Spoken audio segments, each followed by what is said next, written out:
Selamat malam para pemirsa, ketemu lagi di Hot Room dengan saya Hotman Paris. Tragedi keluarga. Seorang anak umur 14 tahun di tengah malam tiba-tiba mengambil pisau, menusuk leher bapaknya sampai meninggal, dan kemudian mengejar ibunya, menusuk ibunya, tapi ibunya selamat. Akhirnya neneknya yang kemudian ditikam dan meninggal. Ada apa?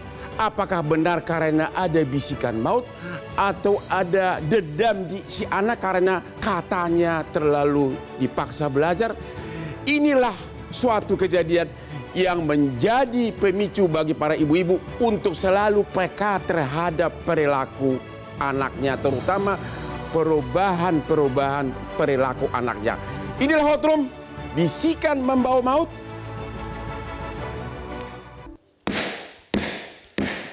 Pemirsa, berita di media belakangan ini membuat jantung kita bergetar. Ada di NTB anak disabel dituduh melecehkan, memperkosa 13 wanita. Ada anak di bawah umur membunuh bapak dan neneknya. Bagaimana cara kita menghadapi agar pada saat Anda nonton tetap tenang? Caranya adalah selalu tersedia kopi luwak hitam premium. Itulah yang membuat Hotman Paris selama 38 tahun jadi pengacara tetap selalu terdepan. Kopi luwak hitam premium kesayangan Hotman Paris. Oh, mantap banget. Bapak Kombes Pol Ade yang membawahi TKP tentang anak di bawah umur yang membunuh orang tuanya. Boleh diceritakan kira-kira outline, garis besar kejadiannya dan motifnya apa?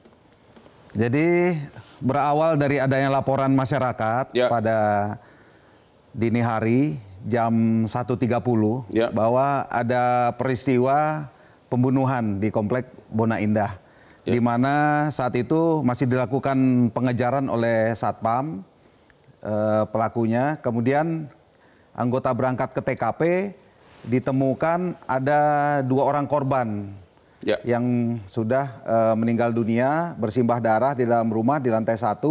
Kemudian yang satu lagi di luar rumah itu adalah korban ibunya yang dilakukan oleh seorang anak. Dan pada saat malam itu akhirnya sang anak dapat diamankan, di-security dan ditangkap. Dari hasil pemeriksaan kami, dari hasil CCTV dan kejadian di rumah, kemudian juga kita lihat dari sidik jari, memang sang anak lah yang melakukannya pada malam hari tersebut. Kemudian juga kita lakukan olah TKP ulang, melakukan pemeriksaan saksi, kemudian kami juga sangat berhati-hati dalam melakukan pemeriksaan terhadap si anak, karena anak tersebut berdasarkan peradilan anak Undang-Undang Nomor 11 2012, ya kita harus menggunakan pendampingan dari Bapas. Kemudian kemarin kita koordinasi dengan suku Dinas Perlindungan Perempuan dan Anak yang ada di Jakarta Selatan. Kemudian juga kita hadirkan saksi yang mendampingi pada saat pemeriksaan itu dari Apsifor. Pengakuan anak apa? Untuk pengakuan anak pada saat tersebut dia malam mendapatkan bisikan, dia tidak bisa tidur, tiba-tiba dia harus melakukan hal tersebut. Bisikannya? Iya, mendapatkan bisikan yang berawal dia terlalu banyak pikiran. Kenapa? Dia bilang beban pikiran karena dia sering dicurhati oleh ibunya. Sering dicurhati oleh ibu, ya masalah keluarga, tapi tidak masalah yang berat, yang ringan. Apa bukan karena terlalu disuruh belajar, bukan? Ada dia anak yang rajin, dia suruh belajar. Memang kalau kita lihat di TKP saat itu kondisi rumah ya, kalau kita lihat kondisi rumahnya sih sangat menengah lah ya, ke atas Ada 1 TV, tapi si anak untuk bermain HP itu dibatasi. Kami sudah cek juga isi handphonenya itu tidak ada aplikasi permainan yang mengarah ke hal-hal yang aneh atau kekerasan. Di rumah pun kita nemukan bahwa kalau anak itu mengisi waktu luangnya, anak AP ini hanya dengan menggambar, kemudian menonton YouTube ada, kemudian komunikasi dengan teman-temannya masih lancar dan sangat normal. Jadi kesimpulan sementara apa kira-kira? Apa tekanan kejiwaan atau yang bisikan atau apa? Kesimpulan sementara. Sementara mungkin yang bersangkutan ya dalam kondisi psikis ada tekanan, tapi itu kita tunggu hasil resmi dari para psikolog. Jadi lebih mengarah kepada tekanan orang tua atau? Nah, itu belum dapat kami simpulkan. Gitu. Mungkin nanti bersama-sama dengan psikologi forensik itu bisa ditemukan. Kami hanya mengumpulkan dari barang bukti, melihat kondisi handphonenya. Untuk motifnya hingga saat ini masih dipelajari oleh. Dan si anak sekarang diamankan, ditahan? Anak saat ini diamankan di rumah aman yang ada di wilayah Jakarta Selatan, agar dia tidak melakukan hal yang mungkin saat ini dia juga dalam tekanan, supaya tidak melakukan hal-hal yang negatif terhadap peristiwa ini. Kondisi ibunya? Ibunya masih di rumah sakit saat ini, masih belum bisa diambil keterangan. Kemarin kami sudah coba kirimkan tim untuk membesuk, untuk dapat lakukan wawancara, tapi masih dibatasi karena. Apa anaknya sudah tahu bahwa dia membunuh? Dia sudah sadar nggak bahwa dia membunuh bapak dan neneknya? Anak tersebut sudah sadar dan sangat menyatakan menyesal. Berkali-kali dia nyatakan menyesal. Bahkan pada saat itu kita wawancara dengan Ibu Menteri, yang bersangkutan mengatakan saya siap untuk berbicara kepada anak-anak Indonesia, jangan seperti saya. Demikian dia sampaikan. Apakah akan dilakukan penahanan jangka panjang belum tahu ya? Untuk penahanan tentu kita mengikuti aturan pada peradilan anak. Begitu. Itu maksimal kami dalam jangka waktu 18 hari sudah bisa menyerahkan berkas tersebut kepada kejaksaan. Oke, para pemirsa, episode berikutnya kita akan mendengar pengakuan dari psikolog yang sudah bertemu langsung dengan anak tersebut. Bisikan membawa maut. Hot Room.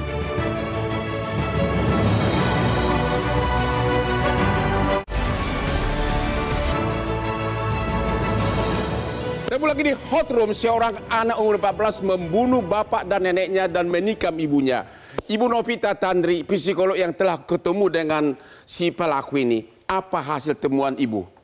Ini masih sangat sementara sekali ya, Bang Hotman ya, dan juga waktunya sangat singkat sekali. Jadi temani oleh tim daripada C4. Kalau saya melihat yang pertama yang bisa ditangkap, anaknya baik. Anaknya baik. Sopan. Definisi baik berarti etika dan sopan santunnya baik. Dia bisa salim. Tidak ada kelainan. Dia bisa salim, kaki diturunkan, lalu dengan menyampaikan salam assalamualaikum. Lalu yang kedua, saya bisa melihat bahwa dia bisa komunikasi. Masih terlihat shock dan trauma, tetapi paling tidak waktu ditanya, menjawab dengan pertanyaan dengan jawaban yang tepat.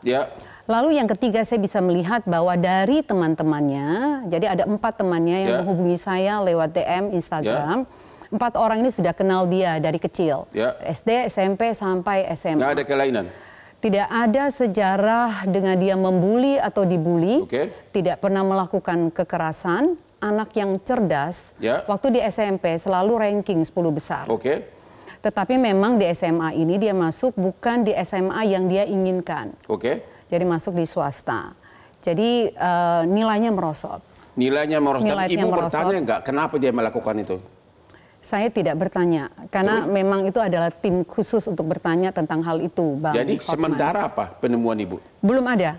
Kalau sampai sekarang belum ada kesimpulan. Apa karena orang tua terlalu menuntut prestasi, paksa belajar? Menuntut untuk bisa belajar lebih tekun, supaya nilainya bisa naik lagi, saya yakin itu tidak ada yang salah. Ekspektasi ada yang disebut dengan gaya parenting otoritatif atau demokratif. Artinya kita orang tua menuntut banyak, tetapi kita hadir juga banyak. Nggak apa-apa. Jadi Ibu tidak melihat itu? Saya belum lihat ke sana. Apa kata ada gangguan tidur? Gangguan tidur kalau kita bicara malam hari ini tentang bisikan maut gitu ya. Gangguan tidur, kalau kita kurang tidur aja, Bang Hotman, kalau lagi traveling misalnya ke Amerika gitu ya, 42 jam, 78 jam kurang tidur, badan kita tuh ngambang. Ada yang disebut dengan distorsi daripada persepsi. Halusinasi bisa terjadi. Sering tidur di kelas, itu yang saya dapatkan. Sering tidur di kelas, kenapa? Disuruh belajar sama orang tuanya? Mungkin. Mungkin kalau buat saya melihat bahwa anak ini kan cerdas di matematika, di fisika, dan bahasa Inggris yang suka sekali membantu teman-temannya. Dan juga ada les coding. Ini sekali lagi dari info teman-temannya, bukan dari hasil penyelidikan polisi. 4 orang ini secara aktif menghubungi saya. Les coding sampai malam. Dan itu disuruh orang tua? Disuruh orang tua, pasti dibayar oleh orang tua pasti. Tetapi anaknya memang cerdas, Bang. Jadi saya melihat indikasi bahwa dia juga menikmati les coding itu. Karena memang anaknya cerdas, bukan anak yang jadi tidak sampai bisa. hari ini belum tahu apakah karena perilaku orang tua yang terlalu demanding, apa karena gangguan kejiwaan, belum tahu semuanya. Belum tahu, Bang. Jadi ini masih terus, karena untuk mendalami satu motif parasite, pembunuhan, tindakan pembunuhan dari seorang anak kepada salah satu atau kedua orang tuanya itu butuh. Ini ada psikologi Pak Reza, di sini. psikolog yang super. Analisa Bapak apa? Sejujurnya saya tidak tahu saya harus menganalisis apa ya. Tapi saya sedang membayangkan kira-kira kita akan mengapakan anak ini nantinya. Tapi motifnya dulu, analisa Bapak. Kalau kita bicara motif, pertama kita harus asumsikan berarti dia waras, dia sehat, dia normal, tidak punya gangguan kejiwaan. Karena hanya itulah syarat bagi kita untuk kemudian relevan berbincang tentang motif. Lain soal kalau kemudian kita memberikan sebutan-sebutan kelainan jiwa apapun itu kepada yang bersangkutan, perbincangan tentang motif kita simpan saja. Kalau kita bicara tentang motif, sesungguhnya motif dalam kejahatan hanya ada 2. Yaitu? Motif emosional dan motif instrumental. Kalau motif emosional berarti seseorang melakukan pidana semata-mata untuk meluapkan perasaan-perasaan negatif yang dia punya. Marah, benci, dendam, sakit hati, frustrasi, cemburu, dan sejenisnya. Sementara kalau motif instrumental tidak ada sangkut pautnya dengan suasana hati. Seseorang melakukan pidana, misalnya anak melakukan pidana dalam rangka untuk mendapatkan manfaat tertentu. Mendapatkan warisankah itu, hartakah itu. Kalau bisikan maut? Kalau bisikan maut yang kita bayangkan ini adalah sebagai tanda-tanda kelainan jiwa tertentu, misalnya psikotik, tidak relevan bagi kita bicara soal motif. Alih-alih justru barangkali proses... Tapi mungkin terjadi karena bisikan maut. Saya sebetulnya ingin bertanya begini, kapan kira-kira anak itu sadar bahwa dia maaf setelah menghabisi orang tuanya? Kapan kata Bu? Kapan dia sadar? Sepertinya sehari setelahnya ya. Dia baru sadar. Ini harus ditanyakan kepada Pak. Kapan dia baru sadar bahwa dia telah membunuh orang tuanya? Jadi itu kira-kira setelah 6 jam ya, dia sudah mulai agak tenang, baru bisa diajak berbicara, ditanyakan oleh penyidik, pemeriksa, agak nyambung. Tadi dia hanya diam, kemudian kayak menyesal ya, dia mengusap-ngusap mukanya gitu kan. Jadi mungkin, tapi dia masih ngotot nggak bahwa itu ada bisikan, belum tahu. Itu pada saat itu kita belum sampai tanya. Sekarang belum tahu. Setelah dia tenang, baru dia bisa menjawab. Dia yang mengatakan, saya seperti ada beban berat, kemudian saya mendapatkan bisikan ya saya harus melakukan hal itu. Saya pengen mengambil beban berat itu yang ada di keluarga katanya. Ya, gimana itu Pak? Sudah 6 jam sesudah baru dia mulai sadar ada bisikan, ada beban keluarga. Saya memberikan tanggapan ini dengan perasaan dilematis ya. Yaitu? Di satu sisi sebetulnya saya punya spirit sebagaimana undang-undang sistem peradilan pidana anak. Bahwa ketika kita berhadapan dengan anak melakukan tindak pidana, maka kita harus kesampingkan marah ataupun benci ataupun dendam. Spiritnya adalah peringanan hukuman. Tapi kalau saya simak apa yang Pak Kombes Rahmat Idnal tadi katakan, menurut saya agak tidak sinkron. Satu, kalau anak ini dianggap mengalami halusinasi, tapi pada saat sama dia memberikan penjelasan mengapa maaf dia menghabisi orang tuanya, yaitu untuk meringankan beban orang tua. Lantas kita ingin memahami atau percaya yang mana? Kalau dia halusinasi, maka dia praktis tidak akan bisa bercerita tentang apa sesungguhnya motif dia untuk melakukan aksi itu. Dia bilang bisikan, katanya bisikan. Tapi pada saat yang sama, tadi Pak Rahmat mengatakan dia menghabisi orang tuanya dengan tujuan tertentu, tujuan instrumental, yaitu menghilangkan penderitaan orang lain. Tidak sinkron bagi saya. Karena itu, saya harus percaya pada yang mana. Kita berasumsi apakah anak ini betul-betul memiliki gangguan kejiwaan, sehingga layak suatu saat nanti mendapatkan misalnya pasal 44 KUHP, ataukah kita akan anggap anak ini sebagai anak yang normal? Jadi Bapak sebagai ahlinya belum tahu menyimpulkan sekarang ini. Sebetulnya saya berharap malam ini akan dapat gambaran secara lebih rinci, terutama dari Mbak Novita. Tapi sejujurnya saya berterima kasih bila sudah memberikan informasi, tetapi kan kamu yang ketemu langsung, kira-kira. Walaupun ini belum final, kira-kira apa? Kira-kira aja dulu. Ini pendapat. Biar pemirsa ini pengen tahu gitu loh. Tapi ini pendapat pribadi. Sekali lagi ya, pendapat pribadi ya. Saya jadi pengacaramu nanti, tenang aja.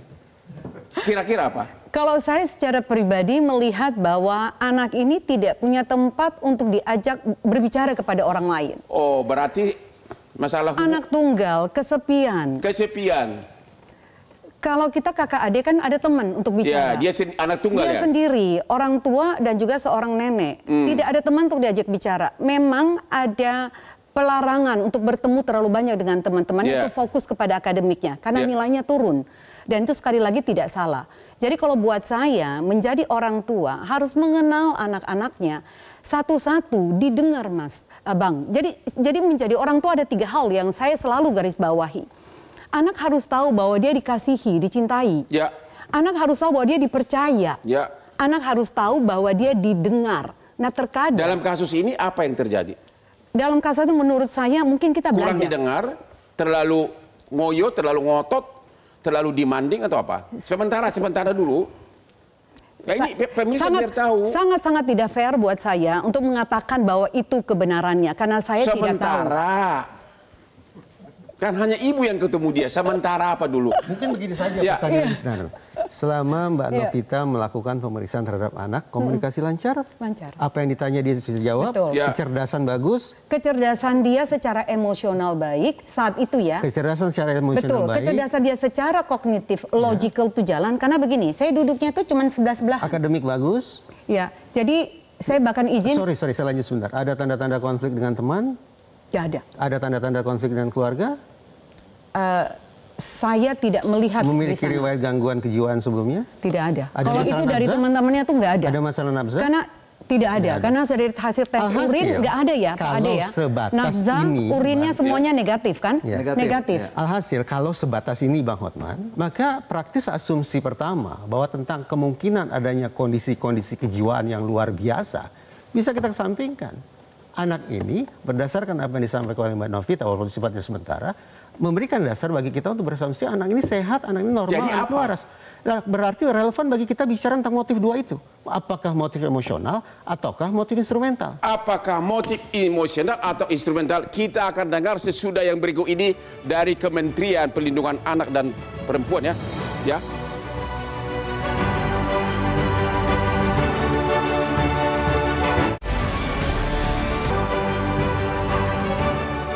Para pemirsa, amnesia adalah penyakit lupa ingatan di mana pada suatu waktu kau lupa siapa istrimu, lupa siapa anakmu. Makanya, contohlah gaya Hotman Paris, nangani ribuan perkara, tapi tetap ingat kliennya, terutama ingat honornya, gara-gara kopi luwak hitam premium. Ingat, kopi luwak hitam premium adalah salah satu cara mencegah lupa ingatan. Inilah dia kesukaan Hotman. Yang tiap jam 3 subuh sudah minum kopi di kolam renang Hotman. Lihat kan, gue begitu ganteng.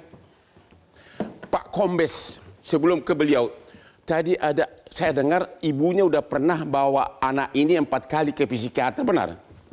Ya, jadi anak itu pada saat diajak ngobrol, terakhir dia menyatakan, saya pernah dibawa mama ke psikiater 4 kali. Loh, dalam rangka apa?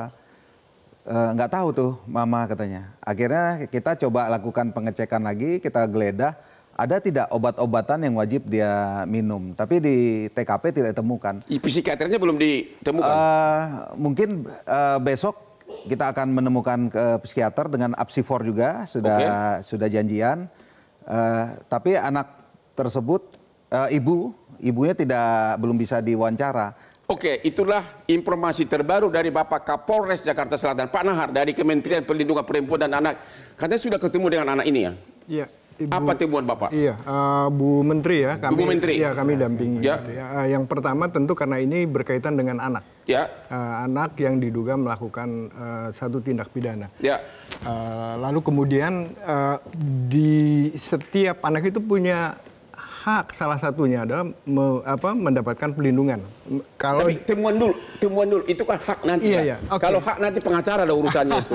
Iya, jadi temuan Bapak dulu apa? Sementara apa? Masalah keluarga, masalah bisikan maut atau apa?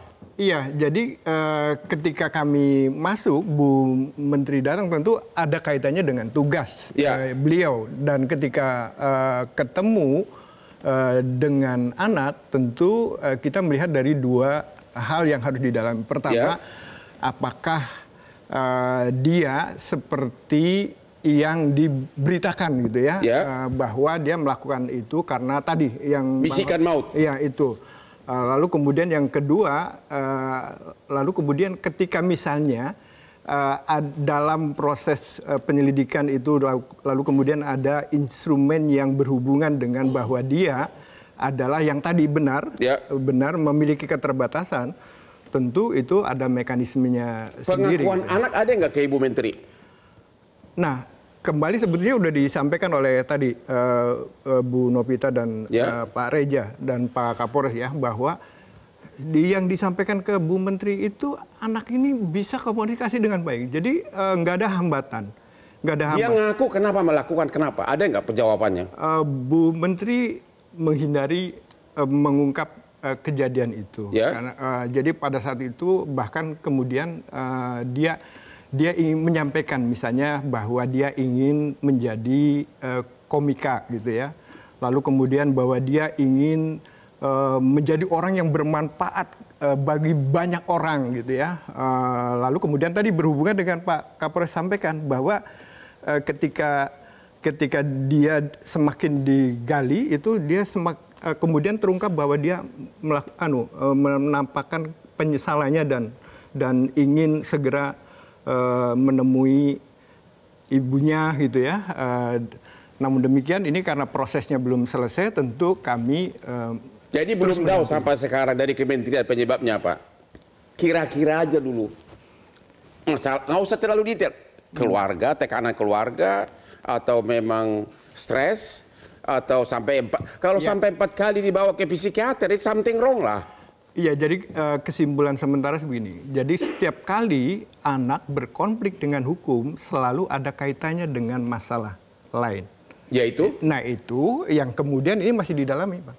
Oke. Masih didalami dan nanti hasil pendalaman itu maka melalui proses yang sedang berjalan lalu kemudian dikuatkan oleh pemeriksaan saksi ahli misalnya, ahli-ahli yang berkaitan dengan ini nanti bisa jadi, ditemukan. Ada psikolog nggak dari kementerian? Kita dampingi, bahkan selalu standby mendampingi. Analisanya belum ada? Ada Apsipor itu kan. Ya apa kira-kira sebentar apa? Kalau ditanya itu nanti kewenangan ahli yang menyampaikan karena belum dirilis hasil akhirnya. Gitu. Ibunya belum bisa ditemuin ya, jadi belum ada gunanya psikolog ya? Termasuk itu karena nanti ada saling berkaitan, Bang. Saling berkaitan. Jadi ini memberikan kesaksian, lalu kemudian ini dikaitkan misalnya dengan pihak lain, nanti akan ditemukan. Biasanya kalau penyidik polisi lebih realistis langsung jawabannya. Saya mau pancing Pak Kapolres nih. Analisa sementara apa kira-kira? Ini tidak mengikat tentu, kira-kira sebagai penyidik kan sudah punya keahlian yang sangat matang. Kira-kira apa sebenarnya masalah keluarga atau bisikan maut? Kira-kira aja Pak, ini nggak mengikat kok. Ini kan diskusi Pak. Analisa aja Pak. Bapak Kombes itu pasti bisa, udah tahu jawabannya sebenarnya. Gimana Pak?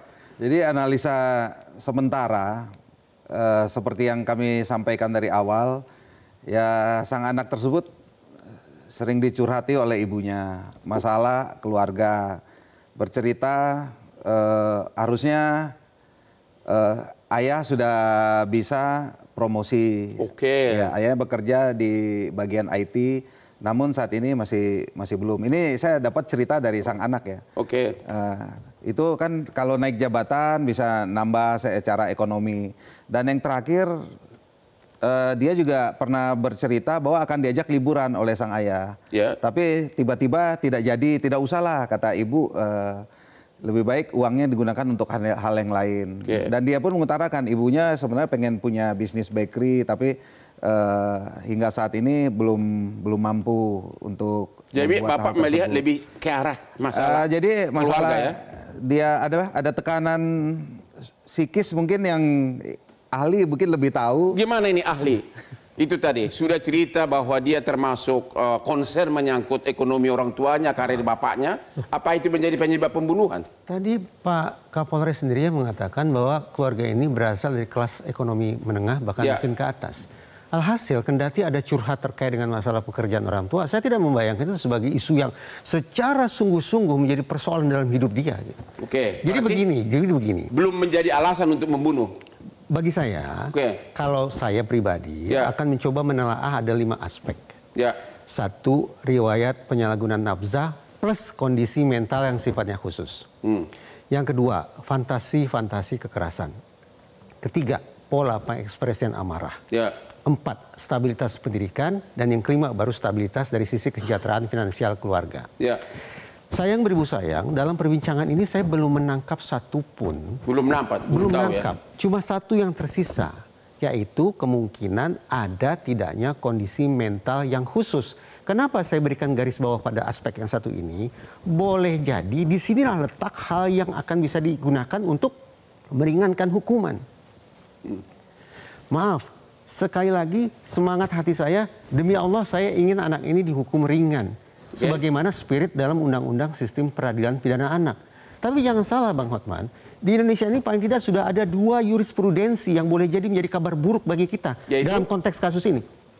1, di Pengadilan Negeri Jakarta Barat, Majelis Hakim vonis bersalah dan hukum penjara untuk terdakwa yang punya gangguan jiwa. Berarti kan kita patut berpikir ulang, apakah strategi insanity defense, yaitu pembelaan diri dengan gangguan jiwa, efektif untuk meyakinkan hakim untuk meringankan hukuman terdakwa? Yang kedua, Pengadilan Negeri Penajam, Pasir Utara, Kalimantan Timur, menjatuhkan hukuman kepada anak melakukan pidana berapa tahun? Undang-Undang Sistem Peradilan Pidana Anak menentukan hukuman maksimal bagi anak 10 tahun. Sekeji apapun, sejahat apapun, sebrutal apapun, hukuman 10 tahun, kata undang-undang. Tapi Pengadilan Negeri Penajam, Pasir Utara, Kalimantan Timur menjatuhkan hukuman 20 tahun dan inkrah. Ini kan jurisprudensi. Kalau bicara tentang kepastian hukum, memang di Indonesia ada kepastian hukum. Saya lanjut sedikit. Artinya, ketika saya pribadi ingin anak ini dihukum ringan, tentu saja saya harus sanggup menghadirkan hal-hal yang meringankan di ruang sidang. Tapi kalau itu tidak bisa dilakukan, maka izinkan saya untuk khawatir bahwa 2 jurisprudensi yang tadi saya sebut boleh jadi akan dikenakan kepada anak ini. Terima kasih. Pemirsa, sesudah yang berikut ini kita akan menanya lagi kepada psikolog dan kepada Bapak polisi, apakah karena anak ini terlalu pintar sehingga bisa menyembunyikan apa kejadian sebenarnya. Sebelum lagi di Hot Room.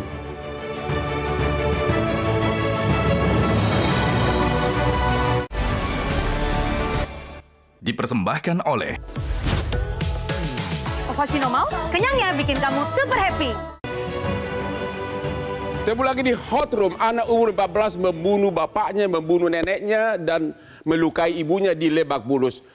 Tadi katanya, ini segmen terakhir, tolong. Katanya dia sampai jam 1 belum bisa tidur. Ibu ada melihat ya kira gangguan tidur dan lain-lain? Ini sekali lagi informasi dari teman-temannya, sahabat-sahabat dekat, bahwa di sekolah Ananda MAS 14 tahun sering ketiduran. Sering ketiduran. Dan kenapa saya masuk kepada gangguan tidur? Karena gangguan tidur itu bisa menyebabkan halusinasi sama dengan gejala daripada psikosis, Mas, Bang Hotman. Psikosis itu halusinasi dan delusi. Dan halusinasi kita bicara dulu dari gangguan tidur ini bisa menjadi halusinasi auditori dan visual. Apa pula itu auditori? Auditori pendengaran. Jadi bisikan, Bang Hotman. Oh, jadi ada bisikan begitu. Halusinasi auditori bisa disebabkan salah satu dari gangguan tidur. Karena di malam itu masih chatting sama temennya.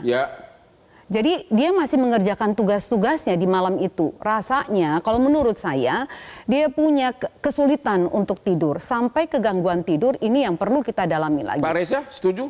Halusinasinya berapa kali? Saya nggak tahu halusinasinya berapa kali. Artinya begini, kalau halusinasi itu hanya terjadi pada malam itu, maka menurut saya agak bombastis kalau kita anggap bahwa anak ini memiliki sekali lagi kondisi mental yang khusus. Kalau buat saya justru Mas Reza, justru harus diberikan kesempatan. Malam hari ini kejadian baru di Sabtu dini hari.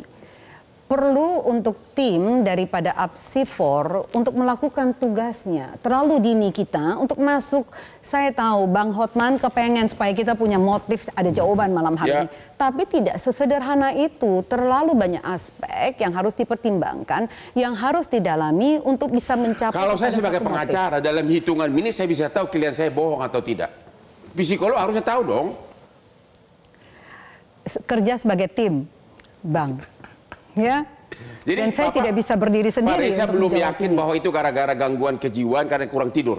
Bang Hotman, di dalam ruang hukum ketika terdakwa secara umum ingin lolos dari jerat hukum, dia akan memainkan serbaneka strategi. Ya. Salah satunya adalah mempraktekkan malingering dalam kurung pura-pura sakit. Emang anak ini kelihatan pintar nggak menutupi? Saya tidak melihat itu. Saya tidak melihat ke sana. Karena dengan apa adanya dia menjawab dan tidak membutuhkan waktu. Ini 14 tahun ya. Ini anak 14 tahun. Kita tidak berbicara orang dewasa. Ya. Parricide kalau terjadi dengan orang dewasa yang membunuh orang tuanya itu dengan kasus yang berbeda. Ya. Ini anak-anak 14 tahun. Dan saya yakin ada tanda-tanda gejala-gejala yang sudah ditunjukin. Tetapi biasanya orang yang di sekitar nuturer ini kurang tidak sensitif. Oke, Pak Nahar, selanjutnya tindakan kementerian apa? Ya, yang pasti bahwa ketika ini proses normal dari sebuah sistem peradilan pidana, karena ini anak yang berkonflik dengan hukum, maka pastikan bahwa proses ini sesuai dengan itu. Lalu kemudian artinya dengan undang-undang SPPA. Lalu kemudian yang kedua soal yang tadi, apakah dia temporer atau permanen mengalami masalah yang tadi ada keterbatasan di mental, maka itu harus diungkap. Belum tahu sampai sekarang. Dan itu prosesnya sedang berjalan ya, dan itu belum sampai. Kapolres Jakarta Selatan, langkah selanjutnya apa? Akan ditahan ke anak ini?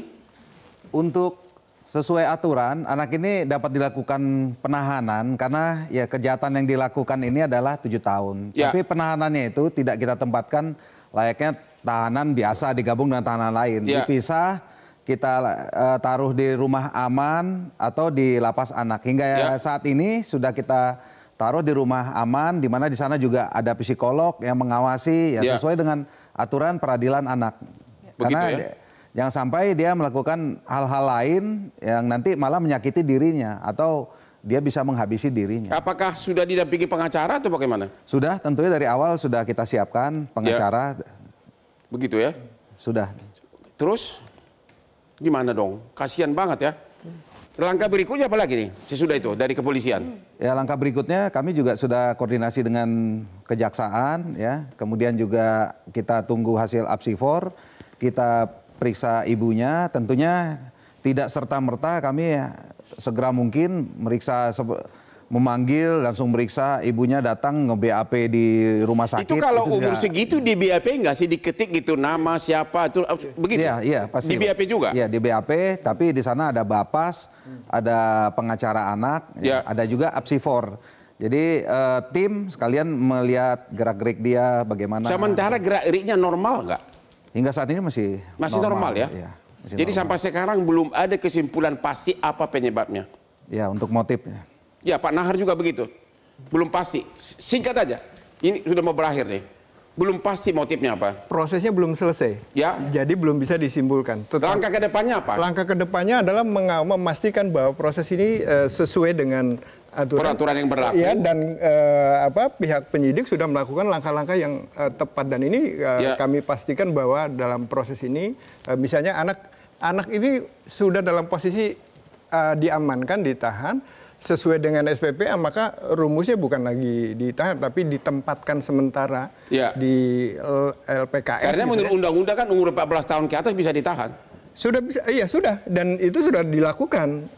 Tapi dengan mekanisme SPPA, maka itu caranya tadi, Pak penyidik itu menempatkan di satu tempat khusus gitu. Oke, kita harus akhiri acara ini. Terima kasih kepada seluruh narasumber. Kasus ini merupakan peringatan kepada setiap orang tua agar peka terhadap perubahan perilaku dari si anak. Inilah Hot Room, tayang setiap hari Rabu jam 9 malam di Metro TV karena satu-satunya program yang hostnya ahli hukum.